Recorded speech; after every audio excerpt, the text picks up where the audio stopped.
Well, now, BookTube, I think you all know by now that I'm one of the co-hosts of People April.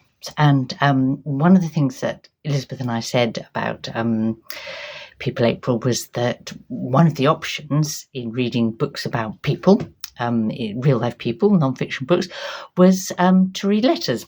And I thought, getting in the spirit of it, that I'd read some more of Jane Austen's letters as part of my People April reading.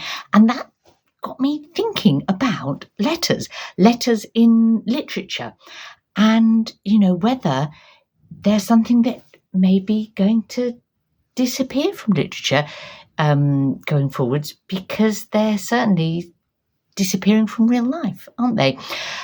So this is a little reflection video, I suppose, on letters in literature and their past and their future. So join me for the ride. One of the original, impetus for writing being developed as a thing, invented by human beings, was, I guess, to be able to say things or pass on information to people that weren't physically with you, that you couldn't speak to directly. That might have started out with, delivery notes for how many bushels of corn, or you were sending someone, or orders, but they soon turned into something much more complex and interesting once sort of writing got off the ground. The Romans were great letter writers, and I've read a few, not loads. One of the most enjoyable that I've read in English and Latin is Pliny the Younger's 2 letters about the eruption of Pompeii. If you don't know them, they're not that long, and they're it's well worth just finding them on the internet. They're freely available. He was writing to his friend, the historian Tacitus, and Tacitus had asked him about his experience of the eruption of Vesuvius, the eruption that destroyed Pompeii and Herculaneum and so on, because Pliny was there. And this was sort of 30 years later. So he's writing about 79 AD, but 30 years later. But the accounts are so vivid in their detail in these letters and the description of the eruption, that, what are they called? Are they called volcanologists? People that study volcanoes? They could identify the type of eruption that happened by the description that Pliny gave. What fun. Pliny kind of half expected that his letters would be, public. They might be, some of his letters were more personal, but they were official letters, or the letter to Tacitus was to help Tacitus writing his histories. So and over the years, over the centuries, the millennia, there's always been that mix, I think, of people who were writing letters in an official way, or with a view perhaps to publication, and others that were just totally personal. Jane Austen's letters, although she obviously is an author, her letters were very definitely personal, and we're lucky that her relatives kept some of them, others were burnt, so that we get that bit of insight into her personal life and her thinking, and the way she wrote to amuse her sister, or sort of the gossipiness of them, it's but there's also sort of quite a grand tradition, I suppose, of books of letters that people wrote almost wanting to show off their ideas or whatever. Historians and biographers have made really good use of letters where they've been able to get hold of them, and one that really surprised me by how much I enjoyed it was the Mitfords. It's Letters Between 6 Sisters. And do you know who the Mitfords are? Lots of you will, I'm sure. They were these sort of rather aristocratic group of sisters. Well, there was a brother as well, I think, who lived sort of in the early, mid, on into the late 20th century. in England, and they had rather a sort of odd upbringing, really, and turned into the six most extraordinary characters. Nancy Mitford, actually really good, decent writer. Deborah became the Duchess of Devonshire. Unity was friends with Hitler and then shot herself, but survived with brain damage. Jessica became a communist and moved to America. Just what an interesting set of people. And the daughter-in-law of one of them, Charlotte Mosley, sort of put together their letters because they were prolific, writers to each other, to make. I would never have imagined that I would enjoy reading 800 pages of, sisters' letters to each other. But boy, it gives you such a sort of picture of their lives, and also, somehow the events of the 20th century from a sort of English point of view. Now, but sometimes, and they weren't expecting their letters to be public, sometimes letters can start personal but become public, when used by historians. But and one of my absolute favourite books of letters was turned by the author from letters that were sort of, quite practical and personal into something that reads like a novel. And that's 84 Charing Cross Road by Helen Hanff. She kept her correspondence with a bookshop in London. She was a sort of freelance writer living in New York, and she tried to get books from this London secondhand book dealer that she couldn't get hold of in New York, and she sent letters requesting these books and so on. But then it gradually became a kind of a friendly correspondence with the bookseller, one of the booksellers, and then subsequently she put them together and sort of edited and polished and shaped it to make one of the most delightful reads you could wish for. If you haven't read it, oh do. It's short and a joy. Now, and it reads like a novel. And of course, letters are very often used as the form of a novel. Some of the earliest novels were epistolary novels, as the official term goes, novels, made up of fictional letters between characters. And of course, it's a brilliant way to write a novel because it allows you to give different perspectives without having a sort of omniscient narrator. You can see into the heads of multiple characters. It was really big in the 18th century, the epistolary novel. Samuel Richardson's Clarissa comes to mind. I've never read it. It's sort of, I think it's meant to be the longest novel in the English language, which is deeply off-putting to me. But maybe you've read it, and is it good? I bet it is. It was a huge seller.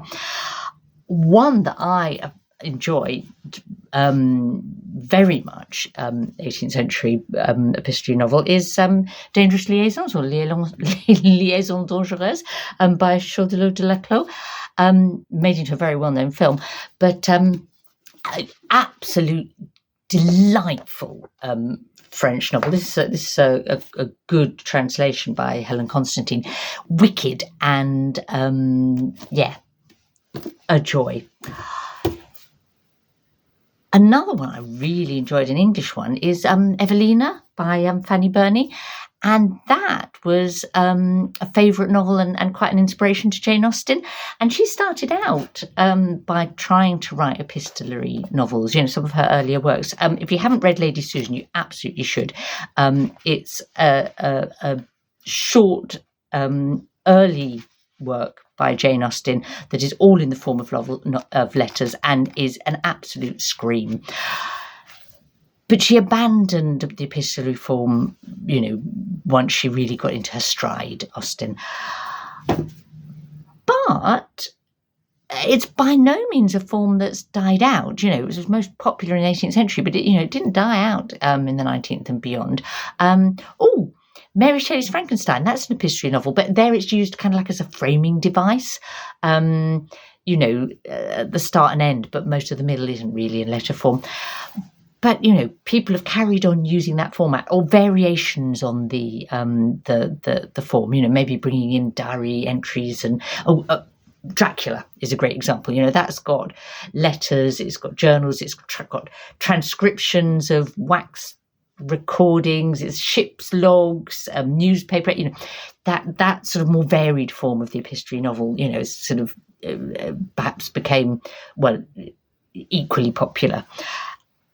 20th century, we still get epistolary novels. Here's a stunner, Alice Walker's The Colour Purple, all in the form of letters, some of them to God, but, they're still letters. C.S. Lewis wrote the Screwtape letters, which are kind of, they're fictional letters between a junior demon and a senior demon in hell about, trying to tempt humans. He was really writing I suppose, an entertaining but nevertheless sort of, he intended it for sort of moral purpose, I suppose, as a book, but it's very enjoyable. Whether the Christian purpose of it appeals to you or not. So Long a Letter by Mariama, one of the first Senegalese women writers. It came out in 1979. Uses the letter form. It's meant to be like letters written to a friend by a recently widowed woman about her sort of marriage and her experience of polygamy, and strongly recommend that one if you've never read particularly if you've never read anything from Senegal. Still being written, The White Tiger by Aravind Adiga won the Booker Prize in 2008, 2009, something like that. That is a novel of letters written by written to the Prime Minister or President or whatever of China by an Indian man, so describing his life from poverty through to becoming a successful businessman. Really uses the form successfully. Another recent one that was a huge bestseller was the Guernsey Literary and Potato Peel Society. Two authors, Marianne Shaffer and Annie Burroughs. Came out in around, 2007, something like that. Made into a film more recently. All in letters and telegrams. But now, and this is interesting, that's historical fiction. Another recent historical fiction sort of novel in letter form would be March by Geraldine Brooks, because, of course, you're getting to the point where you can no longer really write a novel of letters and pretend that it's, as a contemporary novel, set in contemporary times, because letter writing is a dying art, isn't it? We don't write letters anymore, barely. I mean, any post I get here is bills and junk mail. Well, and even the bills mostly come online now. I can't think when someone last wrote me an actual letter. What about you? Do you ever write real letters? So, they can only exist now in historical fiction. Will anyone be able to write a collection of letters? Create a biography like that one of the Mitfords by putting together their letters? It's disappearing, isn't it? Now, of course, we do have emails and texts and WhatsApp messages and Voxer messages. Can you use them in the same way, to create an epistolary novel? Well, one I read just this last year was The Appeal by Janice Hallett, and that's a crime mystery sort of novel written entirely in emails and texts, and it's great fun and it's clever and it does work, but it's it works because it's entertaining, whodunit sort of territory. It doesn't have emotional depth or philosophical weight. Do you think that you could write an epistolary novel in emails that would, work in the way that I don't know, The Colour Purple does, or Liaisos. I don't know. I'm not sure. So tell me your opinion. Do you think that collections of letters and the epistolary novel are going to disappear now we don't have letters anymore? And do you have favourites? Do you have a favourite books of letters, whether that's real ones or fictional ones? I'd love to hear, because I've just come up with a few that were at the top of my head, but which would you recommend? Look forward to hearing from you, and I hope you're having a brilliant People April.